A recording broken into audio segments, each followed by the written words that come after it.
योग दर्शन की 137वीं कक्षा। हमने कल की कक्षा में योग दर्शन का द्वितीय साधन पाद आरंभ किया था, दूसरा पाद जिसका नाम साधन पाद है। और इस साधन पाद के अंतर्गत हम लोग पहले सूत्र को पढ़ रहे थे। तो पहला सूत्र है तपः स्वाध्यायेश्वर प्रणिधानानि क्रिया योगः। एक हमने इसमें भूमिका देखी, इसका परिचय जाना, समझा कि ये जो दूसरा पाद है किन लोगों के लिए है। जो लोग व्युत्थित चित्त वाले हैं, जिनका चित्त कुछ चंचल स्थितियों वाला है, ये योग के मध्यम अधिकारी हैं।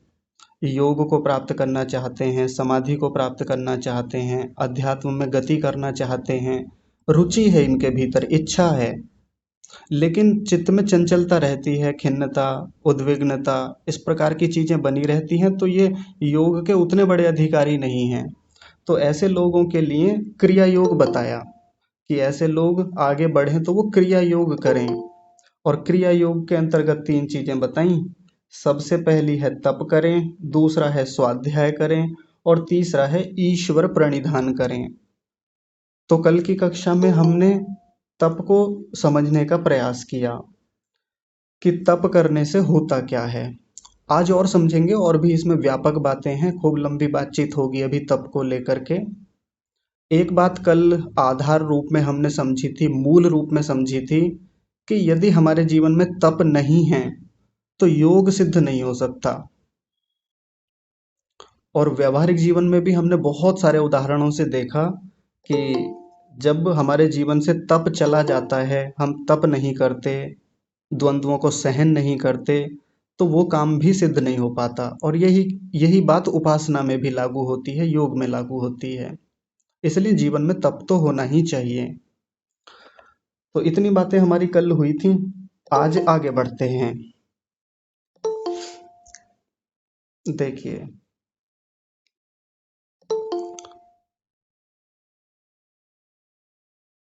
ये न तपस्विनो न अतपस्विनो योगः सिद्ध्यति, ये वाली पंक्ति हमने देखी थी कल, इसी पर सारी बातचीत रही थी हमारी। तो आज देखिए एक दूसरी पंक्ति ये है। अभी थोड़ी देर के लिए इस पंक्ति को छोड़ते हैं और इससे आगे की पंक्ति को एक बार देखते हैं, ये वाली पंक्ति। तो कल जब एक बात अंत में मैंने कही थी कि तप कितना किया जाए, क्योंकि कई बार लोग तप इतना करते हैं, अति में चले जाते हैं कि तप करने से शरीर भी खराब होता है, मन भी खराब होता है, जीवन भी खराब हो जाता है, और वो काम भी सिद्ध नहीं हो पाता। तो यहाँ पर एक सीमा बता दी, एक लिमिटेशन हमारे लिए रख दी कि यहाँ तक हम तप कर सकते हैं। देखिए क्या है, तच्च चित्तप्रसादमानम् अबाधमानम् अनेन आसेव्यम इति मन्यते। महर्षि व्यास जी कह रहे हैं तच्च।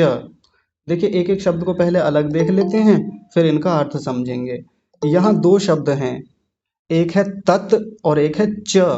तत् च। फिर आगे है चित्त प्रसादनम। ये शब्द तो पीछे आया था, हमने पिछले पाद में भी पढ़ा था, चित्त प्रसादनम। फिर इसमें एक और जुड़ा हुआ शब्द है अबाध मानम। देखिए यहां तक है अबाध मानम। फिर उसके आगे एक शब्द है अनेन। अनेन। और आगे जुड़ेगा, संधि विच्छेद होगा तो क्या बनेगा, आसेव्यम। और अंत में है इति। और फिर अंत में है मन्यते। चित्त प्रसादनम अबाधमानम अनेन आसेव्यम इति मन्यते। ऐसा ये कथन है महर्षि व्यास जी का। तो च का मतलब होता है और, यानी आगे की बात बता रहे हैं। और तत् माने वह। वह कौन, तो यहाँ एक शब्द है अनेन। अनेन माने वो जो साधक है, जो व्यक्ति तपस्या करना चाहता है, तो वो जो साधक है, उस साधक के द्वारा, अनेन का मतलब हो गया उसके द्वारा। कितना तप किया जाए, तो उसको बता रहे हैं कि इतना तप करे जिससे कि चित्त प्रसादनम, चित्त की प्रसन्नता बनी रहे। अबाध मानम, अबाध मानम का मतलब है वो चित्त की प्रसन्नता बाधित ना हो, वो चित्त की प्रसन्नता जाए ना, भीतर से बाधित ना हो। तो एक बात हो गई कि चित्त की प्रसन्नता जब तक बनी रहे तब तक तप करते रहें। अगर चित्त की प्रसन्नता जा रही है, मन खिन्न होना शुरू हो रहा है, तप को रोक दें वहीं। और आगे लिखा है आसेव्यम इति। आसेव्यम मतलब इतना सेवन करना चाहिए। सेवन करने का मतलब होता है कि उस तप को उतने तक करना चाहिए, उसका पालन करना चाहिए। मन्यते, ऐसी मान्यता है, ऐसा योगी लोग मानते हैं, ऐसा बड़े हमारे पूर्वज मानते आए हैं, उनकी मान्यता है ऐसी। तो आइए इसको सरल भाषा में समझते हैं। ये तो ऋषि का कथन है, हम व्यवहारिक उदाहरणों से देखते हैं। आज मैं आपको इतिहास का एक उदाहरण बताऊंगा जो सबसे सटीक उदाहरण है और हमारे लिए बहुत प्रेरणा का एक स्रोत है। रामायण में एक प्रसंग आता है कि जिस समय श्री राम का विवाह हो चुका है और उनको राजा बनाए जाने की तैयारियां चल रही हैं, चक्रवर्ती राजा बनेंगे, बहुत बड़े विशाल क्षेत्र पर उनका आधिपत्य होने वाला है, राजा बनने वाले हैं। आप सोच के देखिए, आज के समय में जैसे कोई प्रधानमंत्री पद की शपथ लेने वाला है, ऐसा मामला है। बहुत मेहनत, बहुत योग्यता के बाद राम जैसा व्यक्ति राजा बनने जा रहा है। चारों ओर उल्लास का माहौल है, चारों ओर खुशियां मनाई जा रही हैं, उत्सव मनाए जा रहे हैं। अयोध्या नगरी पूरी तरह से सजी हुई है। सोचिए श्री राम के मन में कितनी प्रसन्नता होगी। कोई व्यक्ति इतना बड़ा राजा बनने वाला है तो प्रसन्नता तो होगी उसके भीतर। अब जैसे ही उनका राज्याभिषेक होने वाला है, इतने में वो प्रसंग होता है जो आप सबने सुना ही होगा कि माता कैकेयी राजा दशरथ जी के पास जाती हैं और उनको उनके द्वारा दिए गए वचन याद दिलाती हैं कि एक बार आपने वचन दिया था, तो आज मैं वचन मांग रही हूँ और वचन में मांगती हूँ कि राम को 14 वर्ष का वनवास और मेरे पुत्र भरत को राज्याभिषेक, राज्य दिया जाए। ऐसे उन्होंने वर मांगे। श्री राम को जब ये बात पता चली तो पिता के पास गए, कन्फर्म किया, यानी सुनिश्चित करना चाहते थे कि मामला ऐसा है या कुछ और है। पिताजी ने कोई उत्तर नहीं दिया, मौन थे उस समय। तो बस मौन को ही स्वीकृति मान लिया। उन्होंने समझ लिया कि हाँ, वचन दिए हैं और पिताजी की आज्ञा का, पिताजी के दिए गए वचन का पालन मुझे करना चाहिए। और फिर उन्होंने जा कर के वस्त्र बदल लिए, जो अभी तक राजसी वस्त्र पहने हुए थे उनको हटा करके, मुकुट वगैरह जो भी होता था उस समय उन्होंने वो हटाए और वल्कल वस्त्र धारण किए। वल्कल यानी सन्यासियों जैसे, जो एकदम साधारण वस्त्र हैं, पीले वस्त्र हैं, वैसे धारण किए, वन जाने के लिए तत्पर हैं।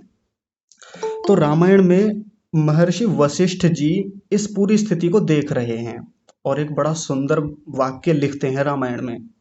उन्होंने लिखा कि राज्याभिषेक के लिए बुलाए गए और वनगमन की आज्ञा दिए गए राम के मुख की आकृति में मैंने बिल्कुल परिवर्तन नहीं देखा। इसका मतलब क्या हुआ? इसका मतलब यह है कि जिस समय उनको राजा बनाया जाना है, राज्याभिषेक किया जाना है, तब भी प्रसन्न है, तब भी सामान्य सौम्यता है मुख पर। कोई बहुत उछल रहे हैं, बहुत कूद रहे हैं, बहुत उत्साह में हैं, अति उत्साह में हैं, कुछ नहीं है, सामान्य प्रसन्नता है, मन प्रसन्न है। और जिस समय वन जाने की बात आई है कि अब वन जाना है, अब 14 सालों तक जंगल में रहना है, मन अब भी वैसा ही है, प्रसन्न है। यानी चेहरे पर कोई उदासी का भाव नहीं, कोई खिन्नता, ऐसा कोई भाव नहीं है। रामायण में इतना ही वर्णन है। आप लोग सोच के देखिए, रामायण में ऐसा है नहीं, लेकिन हम एक कल्पना करें कि राम की ऐसी कोई विवशता थोड़ी थी कि वन चले जाएं। भाई वचन पिताजी का था, पिताजी ने दिया, उनकी माँ को दिया, तो वो क्यों झेलें इस चीज को, वो क्यों जाएं? लेकिन आज्ञा तो आज्ञा है, वचन तो वचन है। उनकी एक परंपरा है रघुकुल रीत वाली कि प्राण चला जाएगा पर वचन नहीं जाएगा, ऐसी एक परंपरा है, उसका पालन कर रहे हैं। और 14 साल तक वन में रहना कोई सामान्य बात नहीं होती। ये कोई किसी गांव में जाके नहीं रहना, या किसी अकेले कक्ष में किसी भवन में जाके रहना, ऐसे नहीं रहना, या खेतों में जाके नहीं रहना। खेतों में तो फिर भी स्थितियां अनुकूल होती हैं। जंगलों में रहना है, जंगलों में बहुत भयानक स्थितियां होती हैं। और वहां जाके कितना तप होने वाला है, कितना कुछ सहन करना है, कितना कुछ झेलना पड़ेगा वहां जाके, कितने सारे संकट हैं, ये श्री राम बहुत अच्छे से जानते हैं क्योंकि गुरुकुल की परंपरा में पढ़े हैं। गुरुकुल की परंपरा में एक लंबा जीवन जंगलों में ही व्यतीत किया है, अभ्यास है उस तप का, तपे हैं, सहन किया है चीजों को। तो वन जाने के लिए जो तत्पर राम हैं, उनके मुख की आकृति में बिल्कुल परिवर्तन नहीं है, सामान्य है, सौम्य है। आप माता सीता को देखिए, लक्ष्मण को देखिए, उनको तो आदेश था ही नहीं, वचन में उनका तो कहीं नाम भी नहीं था, लेकिन फिर भी जाने के लिए तैयार हैं। जिद है एक भीतर से, जाएंगे। अगर तप करने की बात आई है तो हम भी वहां रहेंगे, और प्रसन्नता से जा रहे हैं। देखिए यहाँ जो लिखा हुआ है, चित्त प्रसादनम अबाधमानम, चित्त की प्रसन्नता अबाधित रहे, इतना तप करना चाहिए। तप तो उन्हें भी करना है वहां जाके। एक तो तरीका है कि खिन्न होके जाएं, घर वालों को गाली दे के जाएं, उल्टा सीधा बोल के जाएं पिताजी को कि वचन आपके थे, मैं क्यों जाऊं, मुझे क्यों भेज रहे हैं, ऐसा करके खिन्न होके जाते जंगल में। लेकिन ऐसा कुछ नहीं किया, प्रसन्नता से गए हैं, और 14 वर्ष बड़ी उत्तम रीति से वहां गुजारे हैं, काटे हैं, काम किया है उन्होंने वहां जा करके। हम अपने जीवन में भी जितने प्रकार के तप कर रहे हैं, किसी भी क्षेत्र में तप करें, पढ़ाई के क्षेत्र में हो, घर गृहस्थी चलाने की बात हो, कहीं ऑफिस का वर्क हो, कोई ऑफिस का काम हो, हमारा कार्यालय हो, हमारा अपना व्यवसाय हो, नौकरी पेशा वृत्ति जो भी है, जब उसमें सहन कर रहे हैं, तप हमारा चल रहा है, तो कितना तप करें, जितने में चित्त की प्रसन्नता बनी रहे। अब कई बार काम किए जा रहे हैं, किए जा रहे हैं, किए जा रहे हैं, सामने वाले को दिखाने के लिए या ये करने के लिए कि तप करना है, मुझे मुझे और तप करना है, मुझे और धन कमाना है, और मन इतना खराब कर लिया है, मन इतना खिन्न उदास है, परेशान है, दुखी है। ऐसे तप का क्या लाभ? इस पूरे संसार में जितने भी काम हम कर रहे हैं, जितना भी आज तक हमने किया है, अंततः तो सबको शांति चाहिए, सुकून चाहिए, मन में प्रसन्नता चाहिए। हर व्यक्ति इसी के लिए काम कर रहा है। अब काम करते हुए ये मन की प्रसन्नता ही ना बचे, वो ही बाधित हो रही है, तो ऐसी नौकरी करने का, ऐसा व्यवसाय करने का, ऐसी गृहस्थी चलाने का क्या लाभ है? अंततः तो जीवन का अंतिम उद्देश्य प्रसन्नता ही है ना। हर कोई व्यक्ति सुकून चाहता है, प्रसन्नता चाहता है, दुखों से छूटना चाहता है, और उस तप को करते हुए, काम को करते हुए मन बहुत उदास है, परेशान है, खिन्न है, कोई लाभ नहीं है उसको करने का। अब साधना में आ जाते हैं, उपासना में। कई बार ऐसी तपस्या का व्रत ले लेते हैं कुछ लोग कि मैं 5 दिन तक भूखा रहूंगा, मैं 9 दिनों तक भूखा रहूंगा, कुछ नहीं खाऊंगा, पानी तक नहीं पीऊंगा, ये नहीं करूंगा। और एक समय के बाद ऐसी स्थिति हो जाती है कि झेला नहीं जा रहा है, सहन नहीं हो पा रहा है, मन भीतर से खिन्न है कि उत्साह में आकर के क्यों ऐसा व्रत ले लिया, क्यों ऐसा संकल्प ले लिया। और फिर न टूटते बनता है और न व्रत का बने रहते बनता है। तो हम कुछ भी व्रत कर रहे हैं, उपासना, तपस्या, ध्यान, योग, साधना, कुछ भी जो भी हमारा चलता है, अनुष्ठान जो भी कर रहे हैं, कितने तक करें, मन की प्रसन्नता ना जाए। कई बार अपने लोग कुछ जैसे बड़े बड़े अनुष्ठान कर लेते हैं कि हम इस समय ऋग्वेद का पारायण यज्ञ करेंगे, पूरे ऋग्वेद का, या कोई और संकल्प ले लिया कि ऐसा करेंगे। और करते करते, गर्मी का मौसम है, गर्मियों में बहुत लोग कराते हैं ऐसे करके। एक तरफ तो अग्नि की तीव्रता बहुत है, और दूसरी तरफ वातावरण की अग्नि है, गर्मी बहुत हो जाती है, बोलना बहुत है, मंत्रों का उच्चारण करना है, अग्नि के पास बैठ करके आहुतियां देनी है। तो व्यक्ति इतना परेशान हो जाता है, खिन्न दुखी हो जाता है, ना तो मंत्रोच्चारण में मन रहता है, ना परमात्मा में मन रहता है, ना उस अनुष्ठान में उतना मन रह पाता है। मन एक अलग स्थिति में जा करके बहुत अप्रसन्नता जैसी स्थिति रहती है। तो आप सोच के देखिए, ऐसे अनुष्ठान का क्या लाभ है जब उस अनुष्ठान में मन ही ना टिके, मन खुश ना हो, उत्साहित ना हो। अनुष्ठान करें, बिल्कुल करें, जैसे भी हम करते हैं, जैसे हमारे पूर्वजों ने विधियां बताई हैं हमको, वो करें, लेकिन उसको करते हुए मन की भी तो प्रसन्नता बना के रखें। तो पीछे तो पिछले पाद में तो मन की प्रसन्नता के लिए काफी सारे उपाय बताए थे, आगे भी बहुत सारे उपाय आएंगे, मैं अलग से भी बताऊंगा जो यहाँ योग दर्शन में भी नहीं है, उन पर भी हम चर्चा करेंगे। लेकिन सीधी सी बात अब ये जान ले, एक सीमा हमारे लिए बना दी, एक निर्धारित कर दिया हमारे लिए कि मन की प्रसन्नता ना जाए, मन की प्रसन्नता बाधित ना हो, इतना तप हमको करना चाहिए। ठीक है जी। तो यहाँ तक ये बात हो गई। अब ऊपर वाली पंक्ति को देखिए, अब ये बहुत अच्छे से समझ में आएगी। ऊपर की पंक्ति में लिखा है अनादि कर्म क्लेश वासना चित्रा प्रत्युपस्थित विषय जाला चा शुद्धिर्नान्तरेण तपः संभेदम आपद्यत इति तपस उपादानम। बहुत बड़ी पंक्ति है, हम इसको आसान करते हैं, समझते हैं। पहले एक एक शब्द का संधि विच्छेद और फिर बाद में समझेंगे। देखिए, अनादि, पहला शब्द है अनादि, दूसरा है कर्म, तीसरा है क्लेश, फिर आगे है वासना, फिर है चित्रा। अनादि कर्म क्लेश वासना चित्रा, फिर आगे है प्रत्युपस्थित। जैसे उपस्थित एक शब्द होता है उसमें प्रत्युपस्थित हो गया है, वो प्रत्युपस्थित। और अंत में शब्द है विषय जाला। विषय जाला, एक ही साथ बोलेंगे इसको, विषय जाला। फिर आगे है च अशुद्धि ही। च शब्द अलग है और अशुद्धि ही अलग है, ये अशुद्धि शब्द है, दोनों को मिलेगा तो बनेगा चा शुद्धि ही, चा बन जाएगा।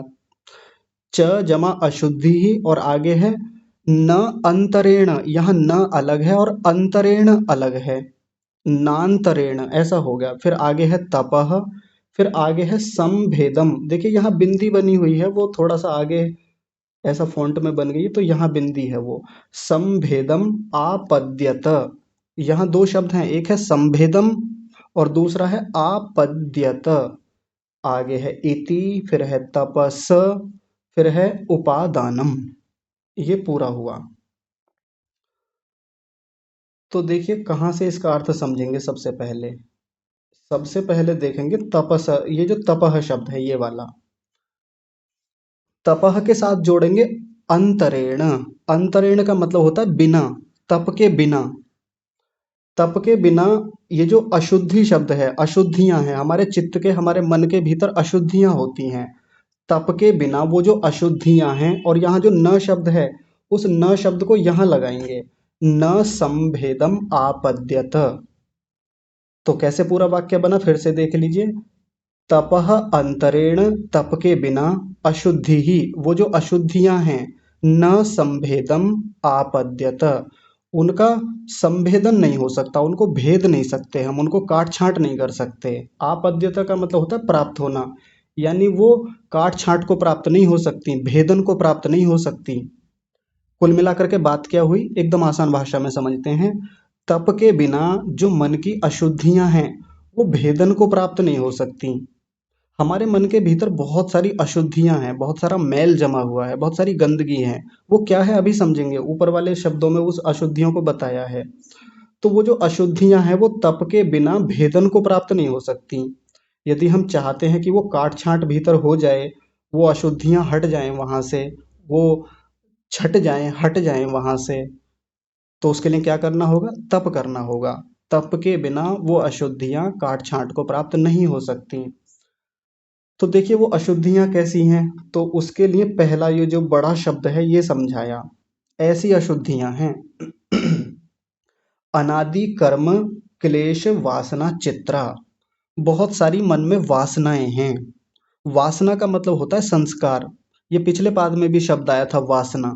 ये वासना का मतलब वो वासना नहीं है काम वासना जो होती है, यहाँ वासना का मतलब होता है संस्कार, जो हमारे मन के भीतर किसी भी कर्म को करते हुए या किसी भी वृत्ति से, किसी भी विचार से जो भीतर एक छाप बन रही है, उसको वासना कहा जाता है। हम अपने दैनिक जीवन में बहुत सारे कर्म कर रहे हैं, जैसे जैसे जो जो काम करते हैं ना, उस काम को करते हुए भी भीतर एक छाप बनती रहती है, भीतर एक संस्कार बनता रहता है, तो उसी को वासना कहा। वासना चित्रा, चित्रित होती रहती है, वो भीतर बनती रहती है, वो एक अशुद्धि है। वो बार बार चित्त को जन्म देती रहती है, बार बार चित्त का ऐसा सामर्थ्य बनाती है कि बार बार व्यक्ति जन्म लेता है, फिर मरता है, फिर भोगों को भोगने के लिए आता है। हमारा जो जन्म होता है इसी कारण से होता है कि हमारे जो भीतर वासना है, संस्कार है, और वो संस्कार बनते किससे हैं, तो यहाँ पर शब्द लिखा है अनादि कर्म। अनादि काल से हम कर्म किए जा रहे हैं। अनादि का मतलब यहाँ प्रवाह से अनादि है, बार बार जन्म लेते हैं, बार बार मृत्यु होती है, कर्म करते रहते हैं। उन कर्मों से भीतर वासना बन रही है, भीतर संस्कार बन रहा है। और संस्कार किससे बनते हैं, तो देखिए अगला शब्द है क्लेश। 5 प्रकार के क्लेश होते हैं, वो आने ही वाले हैं अब 2-4 दिन में उनकी ही चर्चा होगी। तो 5 प्रकार के क्लेश होते हैं: अविद्या, अस्मिता, राग, द्वेष और अभिनिवेश। इनको समझेंगे विस्तार से। इन 5 क्लेशों के होने से हमारे भीतर संस्कार बनते रहते हैं। ये भी चित्त की अशुद्धि है, ये तप के बिना नहीं हट सकती। यदि इन वासनाओं को, इन संस्कारों को भीतर से हटाना है जो बार बार हमको बंधन में ले जाते हैं, तो क्या करना होगा? तप करना होगा। तप के बिना ये संभेदम आपद्यत इति, यानी संभेदन को प्राप्त हो ही नहीं सकते, इनकी काट छांट हो ही नहीं सकती बिना तप के। एक बहुत अच्छा तरीका हमको यहाँ ऋषि ने बता दिया कि हमारे भीतर बहुत प्रकार के संस्कार हैं। जैसे कई बार लोग शिकायत करते हैं, अपनी समस्या लेके आते हैं आचार्यों के पास, विद्वानों के पास, कि मेरे मन के भीतर कुछ ऐसे संस्कार हैं, वो भीतर से उठते रहते हैं और बार बार मुझे दुखी करते हैं, बहुत दुखी करते हैं। तो फिर उनसे पूछा जाता है कि कैसे संस्कार? तो वो कहते हैं कि हमने पिछले दिनों में या पिछले सालों में हमने कुछ गलत काम किए थे। कोई भी गलत काम हो सकते हैं, चोरी की किसी ने झूठ बोला, किसी ने ब्रह्मचर्य की हानि की, या कुछ भी राग में बहुत पड़ गए थे, बहुत द्वेष हो गया था, किसी से दुश्मनी हो गई थी, उस व्यक्ति के प्रति बहुत खराब व्यवहार हो गया था। उसके संस्कार हैं भीतर। अब दुश्मनी तो खत्म हो गई, राग तो खत्म हो गया, वो चीज तो खत्म हो गई, क्योंकि कर्म तो कर लिया, उस समय कर्म तो समाप्त हो गया। लेकिन उसकी वासना रह जाती है। वो जो कर्म और क्लेश भीतर हैं, उनका एक संस्कार भीतर है, वो संस्कार अब परेशान करता है। बार बार वो चीजें उठ के आती हैं भीतर से, याद करना भी नहीं चाहते, लेकिन फिर भी वो व्यक्ति सामने आ जाए, व्यक्ति ना भी सामने आ जाए, तो जब हम अकेले में होते हैं तो वो संस्कार उठ के आते हैं। संस्कार बहुत परेशान करते हैं। व्यक्ति से दुश्मनी कब की खत्म हो गई, कई साल हो गए, लेकिन फिर भी पता नहीं क्यों भीतर से संस्कार उठते हैं और उस व्यक्ति के प्रति फिर से मन में वही दुश्मनी का भाव उठता रहता है, मन से दुर्भावनाएं निकलती रहती हैं। या किसी के प्रति राग था प्राचीन काल में, पिछले समय में, अब राग तो खत्म हो गया, यानी उस व्यक्ति से संबंध तो खत्म हो गया, लेकिन भीतर के संस्कार नहीं गए। अब व्यक्ति की याद आती है, याद आती है तो फिर बड़ा कष्ट होता है, बहुत दुख होता है, क्योंकि ये जो वासना होती है ना हमारे भीतर, ये जो संस्कार हैं, ये बार बार उठ के आ जाते हैं, कभी भी आ जाते हैं। कई बार इनको सहारा मिल जाए, थोड़ा सा आलम्बन मिल जाए, तब भी आ जाते हैं, और अपने आप से भी उड़ जाते हैं, और हम उठाना चाहें तब भी उड़ जाते हैं। ऐसा होता है इन संस्कारों का खेल, वासना का खेल। तो इनको कैसे हटाएं, इनको कैसे भेदन करें, इनको कैसे काट छांट करके निकालें अपने चित्त के भीतर से? तो ये जो पंक्ति लिखी हुई है ना, बहुत कमाल की पंक्ति है ये वाली। बड़े ध्यान से इसको आप अपने मन में बिठा लीजिए, लिख लीजिए कहीं अच्छे से। तप के बिना तो ये अशुद्धि कभी नहीं जाएगी भीतर से। इस जन्म में मृत्यु को प्राप्त हो जाएंगे, अगले जन्म में फिर आएंगी वो सब चीजें, फिर परेशान करेंगी। जन्म जन्मांतर तक ऐसे ही चलता रहेगा जब तक तप नहीं करेंगे।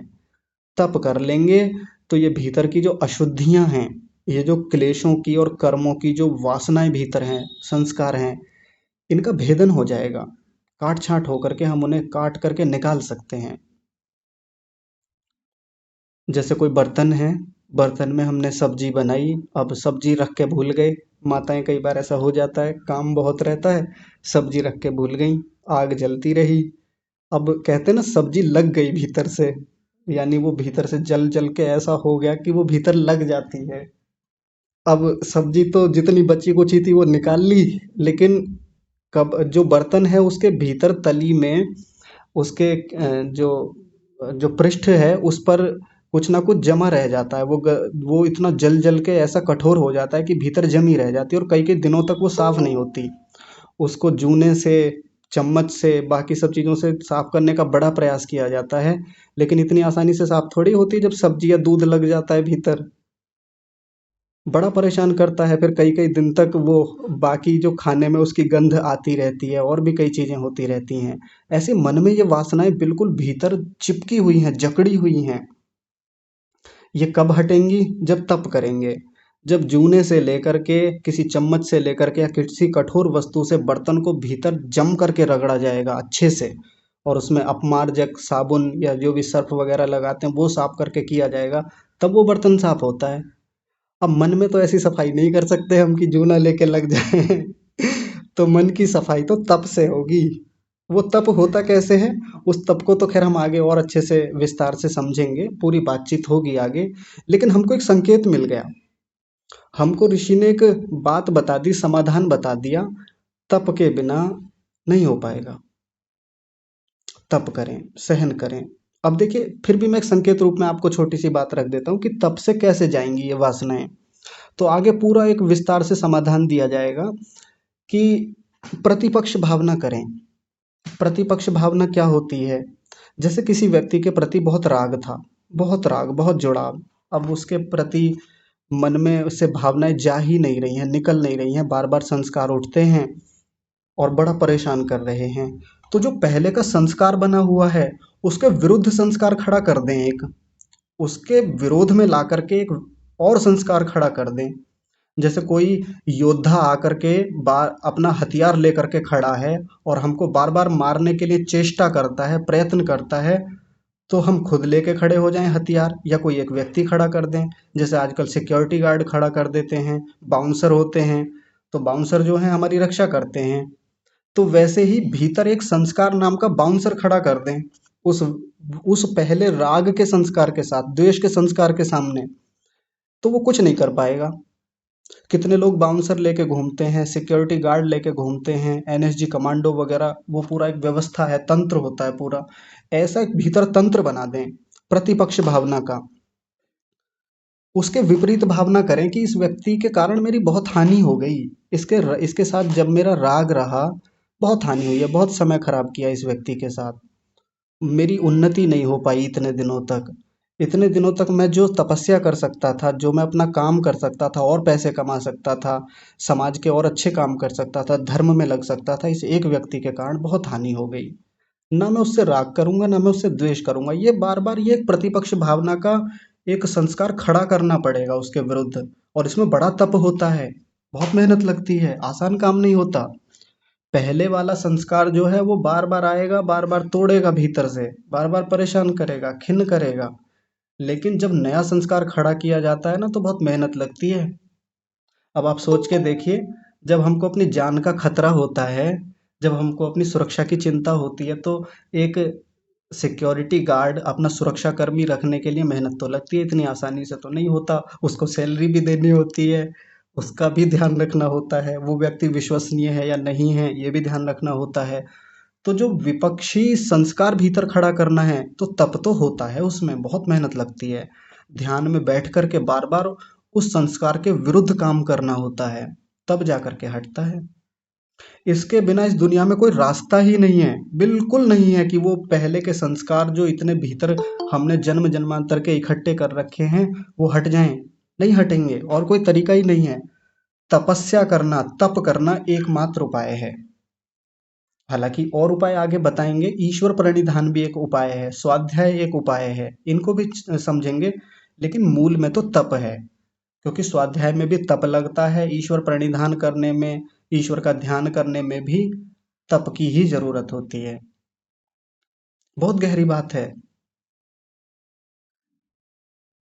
अभी तो मैंने भी आपको संकेत के रूप में बातें रखी हैं, इन पर और आराम से बात करेंगे, अच्छे से विस्तार से, कैसे उन संस्कारों के विरुद्ध नया संस्कार खड़ा करें। मैं बहुत उदाहरणों से आपको वो बात समझाऊंगा, एक एक व्यवहार की बातें उठाएंगे, उन पर कैसे काम किया जाए ध्यान में बैठ करके, या अपने व्यवहारिक जीवन में उन संस्कारों को कैसे कमजोर करें, उनको कैसे छिन्न भिन्न करें, तप को कैसे एक अच्छी दिशा में लेके जाएं, इस पर बातचीत करेंगे, काम करेंगे अच्छे से।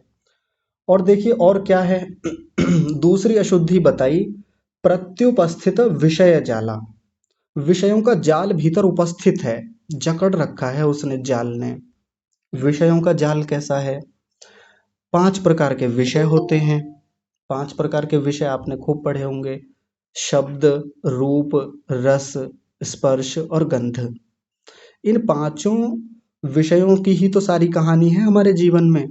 हर व्यक्ति इन्हीं के पीछे पड़ा हुआ है। कोई भी ले लीजिए, आप अपने आप को ही ले लीजिए, आप सब लोग एक एक बार अपने विषय में सोचिए। हम इन्हीं पांचों विषयों में ही काम कर रहे हैं। बचपन से लेके आज तक हमारे सारे प्रयास, सारे प्रयत्न, सारे कर्म इन्हीं विषयों को पाने की होड़ में लगे हुए हैं। उदाहरणों से समझे बात को। तो उदाहरणों से देखते हैं। जैसे हर किसी को अच्छा भोजन चाहिए, स्वादिष्ट चाहिए। और देखिए विषयों का जाल कैसे होता है। जैसे जाल को समझें पहले। जाल में बहुत सारे धागे होते हैं, रस्सियां होती हैं। यदि धागों का है तो वैसा जाल समझ ले छोटा, रस्सियों का है तो बड़ा जाल है। बहुत सारी रस्सियां आपस में बंधी होती हैं एक दूसरे से। तो ये पांचों विषयों का भी जो जाल है ना आपस में बंधा हुआ होता है। तो मैं जो उदाहरण दे रहा था कि हम सब लोगों को स्वादिष्ट भोजन चाहिए। तो एक तो हो गया रस विषय, रस के पीछे हम पड़े हुए हैं। कोई भी नहीं चाहता कि वो अस्वादिष्ट भोजन करे, भोजन खराब हो, भोजन खाने में कड़वा लगता हो, भोजन बासी हो, पुराना हो। कोई नहीं चाहता, हर कोई चाहता है कि भोजन स्वादिष्ट से स्वादिष्ट और स्वादिष्ट, अरे और स्वादिष्ट बनाइए। कल कैसा बनाया था, मुझे वही चाहिए जो उस दिन बनाया था। अब कैसा बनाती हो, अब तो अच्छा नहीं लगता। ऐसे करके हमें और स्वादिष्ट चाहिए। और साथ में देखिए जाल कैसे काम करता है, दिखने में भी अच्छा होना चाहिए भोजन। कई बार सब्जी बनती तो बहुत स्वादिष्ट है, लेकिन दिखने में अच्छी नहीं है। हलवा बना तो बहुत स्वादिष्ट, लेकिन दिखने में अच्छा नहीं है, यानी रूप विषय। रूप भी हमको अच्छा चाहिए। ये जाल है, पूरा जाल जकड़े हुए है हमको। दिखने में भी अच्छा हो, खाने में भी अच्छा हो, गंध भी अच्छी आए। तीसरा जाल, जाल का एक तीसरा धागा, तीसरी रस्सी देखिए कैसे काम करती है। सुगंधित भी होना चाहिए। अब कई लोगों को तो सुगंध से ही बड़ा अच्छा लगता है कि हाँ सुगंध अच्छी होनी चाहिए। दिखने में भी अच्छा हो, दिखने में हो या ना हो, या उतना स्वाद में भी ना हो, लेकिन कुछ लोग तो उसकी गंध को लेके ही बड़े प्रभावित हो जाते हैं, बड़े खुश हो जाते हैं कि आज तो रसोई में ये बन रहा होगा, बड़ी अच्छी महक आ रही है। उसी के पीछे लुभावने हो जाते हैं, उसी के पीछे पागल पगलाए रहते हैं। जाल है ये, पूरा जकड़े हुए है, प्रत्युपस्थित, उपस्थित है हमारे साथ में। चित्त में ये उपस्थित रहता है, जकड़े हुए है, और अनादिकाल से चला आ रहा है। दिखने में अच्छा हो, खाने में अच्छा हो, स्वाद में अच्छा हो, सूंघने में अच्छा हो, स्पर्श में अच्छा हो। बहुत सारी चीजें और भी साथ में जुड़ी रहती हैं कि हाँ ये जो बिस्तर है स्पर्श में अच्छा होना चाहिए और दिखने में भी अच्छा हो। कई बार ऐसा बिस्तर ले आए, ऐसी चादर ले आए कि वो सोने में तो बहुत अच्छा लगता है, उस पे बड़े कोमल रेशे हैं उसमें, बहुत अच्छा, बहुत मुलायम है, बहुत गद्देदार है, दिखने में अच्छी नहीं है। ये कैसा रंग ले आई इसका, तुमको रंग सेलेक्ट करना नहीं आता, तुमने ये कैसा ये कलर देखा है इसका, कैसा रंग देखा। दिखने में तो अच्छा होता कम से कम, अरे ठीक है इस पे अच्छी नींद आएगी, सोने में अच्छा है, पर दिखने में भी तो अच्छा हो। कल को मेहमान आएंगे तो ये रंग अच्छा लगता है उनके सामने। ये विषयों का जाल है। हर समय कुछ ना कुछ विषयों में ये अच्छा और बेहतर और बेहतर। ये जाल की तरह है, जाल की तरह जकड़े रहता है व्यक्ति को। सूंघने में देखिए आजकल तो कितने सारे वो परफ्यूम वगैरह चलते हैं। हालांकि आयुर्वेद में इत्रों का बड़ा उपयोग है और बिल्कुल साफ साफ लिख रखा है कि सुगंधित प्राकृतिक इत्रों का उपयोग करें। ये भी आयु बढ़ाने में बहुत सहायक होता है, लगाना चाहिए इत्र, बिल्कुल साफ साफ संकेत है वहां पर। लेकिन आजकल तो जो कृत्रिम जो इत्र हैं उनकी स्थिति बहुत खराब है, वो तो भीतर से चित्त को और बिगाड़ते हैं, मन में चंचलता पैदा करने वाले हैं। तो महंगे से महंगा चाहिए, ये वाला नहीं ये वाला चाहिए, उसी ब्रांड का चाहिए। अरे ये खराब था, अरे उसका बढ़िया था, उसने बहुत बढ़िया लगाया था, वही चाहिए। दिखने में भी बढ़िया हो, सुगंध में भी अच्छा हो, मूल्य और हो जाए साथ में उसमें, तो वो एक स्टेटस सिंबल बन जाता है कि ये वाला कौन सा यूज करते हैं जी, उस कंपनी का यूज करते हैं।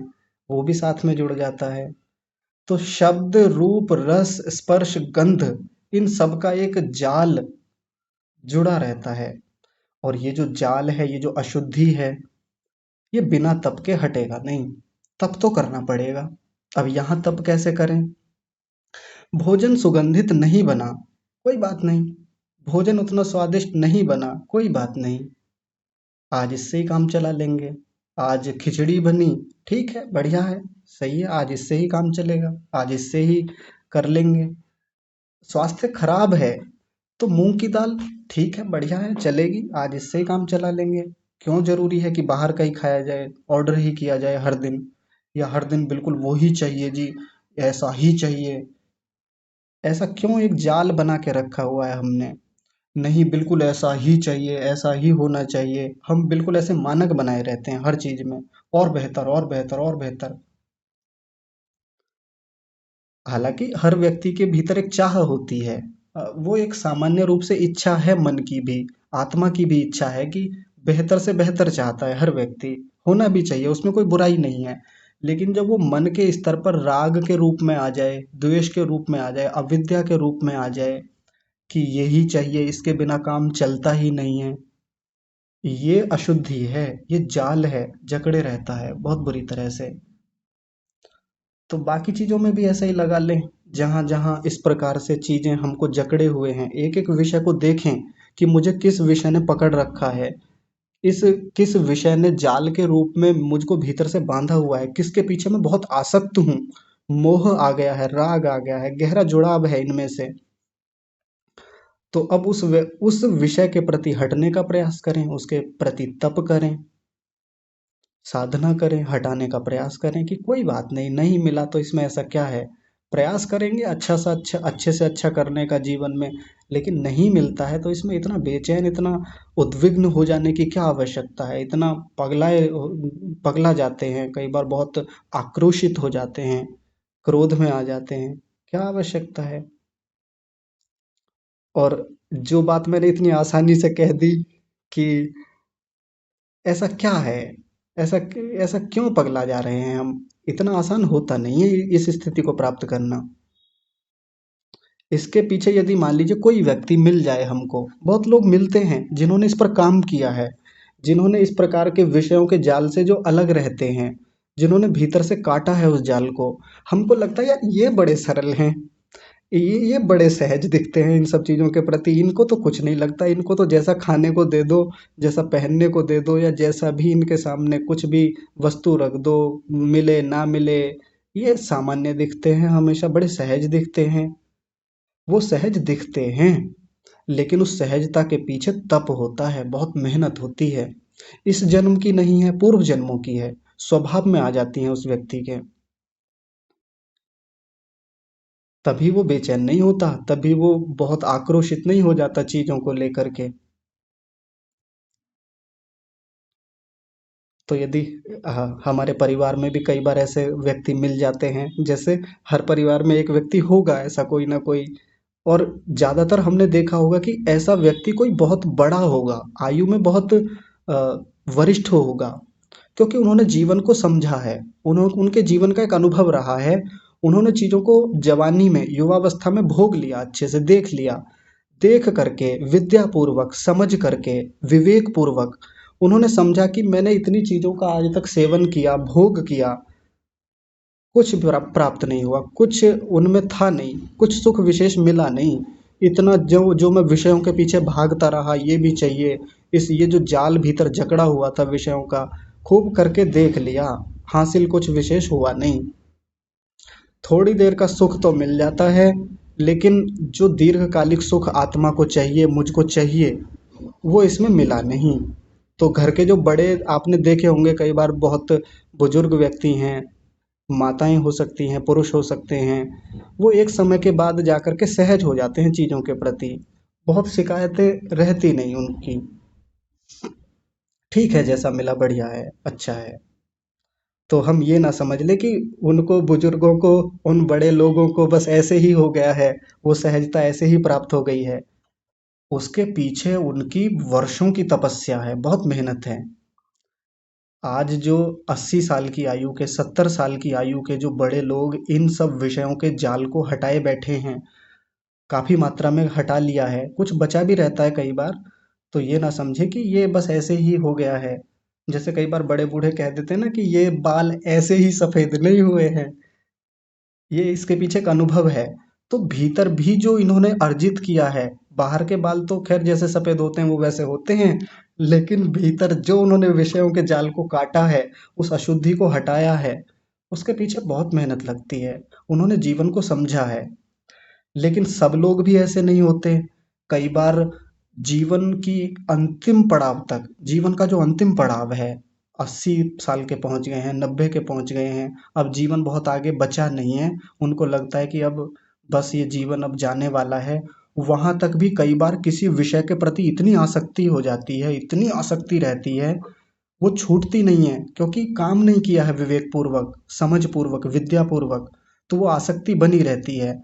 और कई बार देखते होंगे कुछ बड़े बूढ़े ऐसे होते हैं कि इतना विषय के प्रति इतना आसक्त मिलेंगे अंतिम समय तक भी, कि वो आसक्ति नहीं छूटती उनकी, वो विषय का जाल जकड़े रहता है उनको, तप नहीं किया है उस विषय में, काम नहीं किया। ऐसी एक कहानी है, वो कहानी मैं आपको कल या परसों या जब भी अवसर मिलेगा मैं सुनाऊंगा। एक बड़ी रोचक और बड़ी प्रसिद्ध कहानी है प्रेमचंद जी की। तो कैसे ये विषयों का जाल अंतिम समय तक भी बहुत पीड़ा देता है, कैसे जीवन खराब कर देता है, क्या स्थितियों में पहुंचा देता है, उस कहानी को हम कल सुनेंगे। बहुत रोचक, बहुत मजेदार कहानी है। तो आज तो कक्षा का समय हो गया है, विषय को यहीं रोकते हैं। और भी बहुत गहरी बातें हैं इसमें, इनको आगे की कक्षाओं में समझेंगे। आज की कक्षा को यहीं विराम। आप सभी को सादर प्रणाम। ओम।